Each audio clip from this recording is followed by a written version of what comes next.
Syria में तख्ता पलट हो चुका है। असद परिवार के 50 सालों की हुकूमत अब गुजरे जमाने की बात हो गई।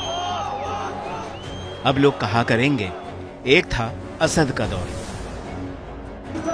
यहां तक तो ठीक है, लेकिन इसके बाद आगे क्या?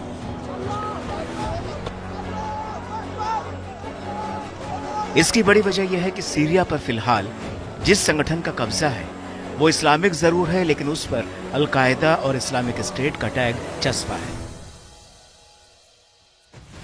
अल-कायदा का पूर्व कमांडर अबू मोहम्मद अल-जुलानी हयात तहरीर अल-शाम यानी HTS का चीफ है, जिसके हाथ में अब सीरिया की बागडोर है।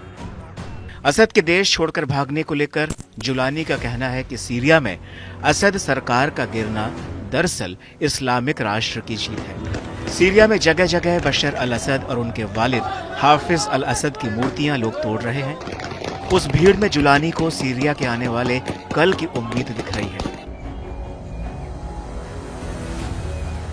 जुलानी ने जीत के बाद अपने भाषण में लोगों से कहा कि एक नया सीरिया बनाने के लिए कड़ी मेहनत करनी होगी, जो इस्लामी राष्ट्र के लिए एक प्रकाश स्तंभ होगा। दरअसल सीरिया फतह करने के बाद जुलानी ने राजधानी दमिश्क में अपनी पहली विजयी स्पीच दी। जुलानी को सुनने के लिए उमैयद मस्जिद में भारी भीड़ उमड़ी। अपने भाषण में उन्होंने ऐलान किया कि विद्रोहियों ने अत्याचारी बशर अल असद की सरकार को गिरा दिया। उन्होंने कहा कि असद हुकूमत ने अपने ही हजारों नागरिकों के साथ इंतहाई ज्यादती की, अन्यायपूर्ण तरीके से और बिना किसी जुर्म के जेल में बंद रखा। लेकिन हम यानी सीरिया के लोग इस देश के असली मालिक हैं। हम अन्याय के खिलाफ लड़ते रहे हैं और आज हमें इस जीत से नवाजा गया है। अपनी स्पीच में उन्होंने जीत के लिए खुदा का शुक्रिया अदा किया और खुदा की इबादत करने का आह्वान किया। उन्होंने कहा कि अल्लाह आपको मायूस नहीं करेगा। ये जीत सभी सीरियाई लोगों के लिए है, वे सभी इस जीत का हिस्सा थे। अल जुलानी ने अपने भाषण में जज्बातों को उतारने का भी काम किया। उन्होंने लोगों की दुखती नस पर हाथ रखते हुए कहा कि दुनिया भर में कितने लोग विस्थापित हुए, कितने लोग तंबू में रह रहे हैं, कितने लोग समुद्र में डूब गए। मेरे भाइयों, इस महान जीत के बाद पूरे क्षेत्र में एक नया इतिहास लिखा जा रहा है। बहरहाल जुलानी जीत के जोश से लबरेज हैं, लेकिन उनके सामने बेइंतहा चुनौतियां भी हैं।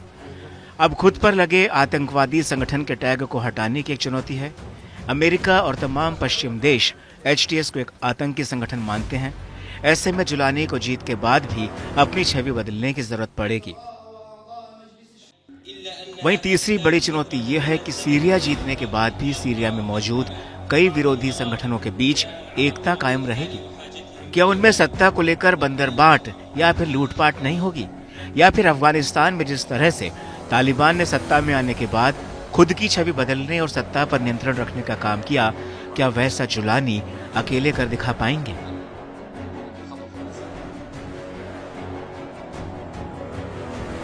इसके अलावा जुलानी के सामने कुर्दों के वर्चस्व वाली सीरियन डेमोक्रेटिक फोर्सेस है, जिसका सीरिया के एक बड़े हिस्से पर कब्जा है। इस संगठन को अमेरिका का समर्थन हासिल है।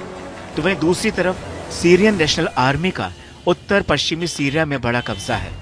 इसे तुर्की का सपोर्ट मिला हुआ है। ऐसे में जुलानी के सामने इन दो गुटों को साधने की भी चुनौती होगी, वरना सीरिया सुलगता रहेगा। कितने भी असद जाएं, कितने भी जुलानी आएं, ये आग सीरिया में जलती रहेगी।